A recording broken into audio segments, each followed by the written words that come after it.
Hello everyone, my name is Temperley, Iain Temperley, and welcome to the Body Count, where we calculate the deaths, demises and kills of various action and thriller films. And today we're starting the James Bond franchise. Based on a series of novels by Ian Fleming, the James Bond franchise is the longest running film series of all time. Played by 7 actors over 5 decades, this British secret agent has become iconic and remains a cultural phenomenon to this very day. And it all started with Dr. No. The film rights to the books were purchased by Albert R. Broccoli and Harry Saltzman in 1961, but they struggled to get financing, with the studios believing the subject to be too sexual and too British. Eventually, though, they got the backing of United Artists and a small budget of $1 million to get the film made. For the casting of 007, Sean Connery was recommended by Broccoli's wife Dana after she saw him in Darby O'Gill and the Little People. He met with the producers and they knew that they had the right man for the role. Fleming was actually against Connery's casting, feeling that he'd be too uncouth for the role, but after watching his performance, he simply couldn't imagine anyone else playing the character. Dr. No may lack the notable set pieces or inventive gadgets of later installments, but it still possesses many of the elements that made Bond a success. Macho and witty lead, beautiful woman, exotic locations, memorable villains, and distinct production design. Anyway, that's Counts and Bodies. We of course open the film with the classic gun barrel sequence. It's a last minute idea by Morris Binder, who designed many of the title sequences in this franchise. Interesting enough, that's not Sean Connery, but stuntman Bob Simmons. We then segue into the opening titles, which are accompanied by the now exemplary James Bond theme, written by Monty Norman and arranged by John Barry. After a brief reggae interlude, we are then introduced to the 3 blind mice, who are taking a nice stroll through Jamaica to the Queen's Club, where it turns out they can see well enough to put a few bullets in British agent John Strangways. They load the body into their getaway hearse before heading off to dispose of Strangways' secretary. Elsewhere, Eunice Grayson's Miss Sylvia Trench is engaged in a losing game of baccarat with a talented gentleman. His name? Bond. James Bond. Mr. Bond is then called away on urgent business at Universal Exports, where he flirts with Miss Moneypenny, played by Canadian actress Lois Maxwell. He then meets with his superior and head of MI6, Bernard Lees M, because Agent 007 is being assigned to investigate Strangways' disappearance, which may be linked to recent interference with American space rockets. He's even given a new gun, the Walter PPK. On arrival to Jamaica, Bond meets British Embassy chauffeur Mr. Jones. However, a call to the embassy reveals that Jones is a phony. A man in sunglasses has also taken an interest in Bond. James notices he's been followed and gets Jones to lose them, providing 007 the opportunity to confront Mr. Jones. But unfortunately, he's not quick enough to prevent him from ingesting a cyanide capsule hidden inside a cigarette. A search of Strangways' house produces a receipt from Dent Laboratories and a photo of him with a local fisherman. Bond meets with the Queen's Club members, including geologist Professor Dent. Dent is played by Anthony Dawson, best known as the murderous Charles Swan in Hitchcock's Dial M for Murder. He learns that the fisherman is a local named Quarrel. Meeting Quarrel seems like a bad idea, but it turns out that Sunglasses is actually CIA agent Felix Leiter, played by Jack Lord of Hawaii Five-0 fame.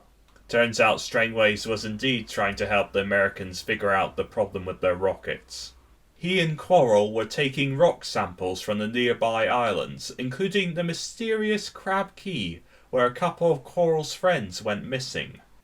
For those who haven't seen my show before, I don't include any pre-movie death unless, of course, get some sort of proper introduction to the character, like via flashback. Not much else is known about the island, except that it's owned by a guy named Dr. No. James goes to question Dent about the receipt, who says that Strangways gave him the samples to analyse and they turned out to be nothing more than iron ore. But it turns out Dent is up to no good, as he's actually working for the mysterious Dr. No, who gives him an 8-legged friend for Bond to play with. Bond isn't exactly thrilled about the idea though, so he shoos the arachnid away. During a meeting at the British Embassy, James encounters the eavesdropping secretary Miss Tarot, with whom he's able to bag a date with that evening. A Geiger counter exposes Dent as a big fibber. Also, there's a dragon on the island. What? A dragon. Later, Bond is driving his Sunbeam Alpine to Miss Tarot's when he runs into a bit of trouble. Fortunately, 007 takes advantage of some local road work, and we see how 3 blind mice and a hearse driver run straight off a cliff. I think they were on their way to a funeral. He decides to cut his date with Tarot short and settle in for the night. And who should be making a late night call but the naughty professor himself. Dent tries to kill him one last time, but he's out of ammo, and Bond isn't, marking the first direct 007 kill of the series. He was actually shot a few more times, but the sequence was shortened due to its cold-blooded nature. Bond and Quarrel land at Crab Key that very night, and the following morning James awakens to the sound of singing. The voice belongs to the girl that sent bikini sales rocketing, Ursula Andress as Honey Rider, who's here to find seashells to sell. She got the job after Broccoli saw a photo of her in a wet t-shirt. However, both her and Eunice were dubbed by German actress Nikki van der Zyl, likely to get rid of Ursula's strong Swiss accent. After a brief encounter with a patrol boat, the gang decide to head to Honey's hiding spot on the island. As they make their way through a river though, they run into a guard, so 007 takes them out with a knife to the back. But due to 60s censorship, we don't actually see the stabbing itself. We get to learn a bit more about Miss Ryder, including her marine zoologist father, who was likely killed after coming to Crab Key. It's still not enough for me to put him on the count, I'm afraid. After he died, she stayed with a guy who raped her. And in response, what did she do? I put a black widow spider underneath his mosquito net. Well, a poor unfortunate soul. Quarrel interrupts them to say he heard the dragon, and now Bond wants to see it. And they do indeed see the ferocious beast in all its glory. In reality, a swamp buggy with some metal sheeting attached to the framework. They try to take it down, but sadly it doesn't go well for poor Quarrel. The captured James and Honey are taken for a nice decontamination shower and some smart new clothes, before we finally meet the notorious Dr. No, and an enjoyably menacing turn by Joseph Wiseman. Once treasurer for the Tong Criminal Society in China, he stole $10 million of their money to finance his operations in Crab Key, including experimenting with atomic power, which led to the loss of his hands. The interference with the US space program was meant as a demonstration of the superior power of the organization he works for, Spectre. Dr. No, can you please tell us what that stands for? Special Executive for Counterintelligence, Terrorism, Revenge, Extortion. The Doctor had let Bond live because he thought there might be a place for him in Spectre. However, I misjudged you. You are just a stupid policeman Whose luck is run out. Bond is softened up and put in a cell where he makes a hard and wet escape from. Bond also chokes out a technician so as to infiltrate the control center, which has all you can need to disrupt a major American rocket launch. This striking set was the exceptional work of production designer Ken Adam. It even impressed Stanley Kubrick enough to hire him to work on his film Dr. Strangelove. With everyone distracted, Bond overloads the reactor.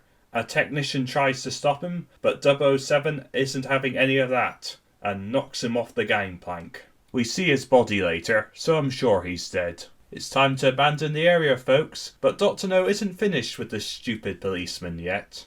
They battle it out on top of the reactor, but alas, No's prosthetic hands are unable to get a grip, leaving him to the ghastly fate of being boiled alive in radioactive water, and meaning he is now a doctor no more. A far superior death than the one he had in the book. Literally, he was buried under a pile of guano. Bond seemingly adds another body to the count before rescuing Miss Ryder.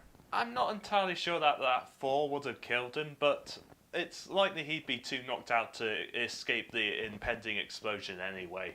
They commandeer a boat and escape just before the base explodes. The Marines show up to take them to safety, but Bond fancies a bit of honey instead. And that is where our film ends. So how many victims did 007 claim in his inaugural outing? Let's head over to the breakdown.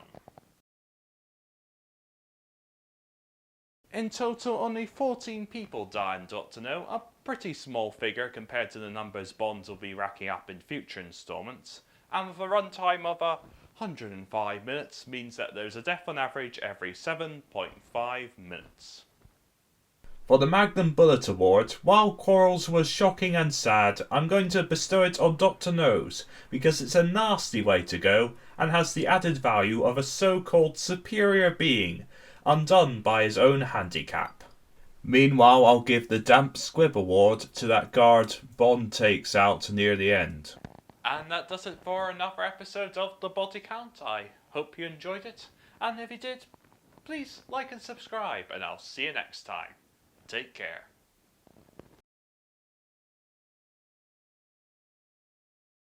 What do you think of my fancy new green screen, eh? Yeah, even got lighting now. I can now appear to be, semi-professional.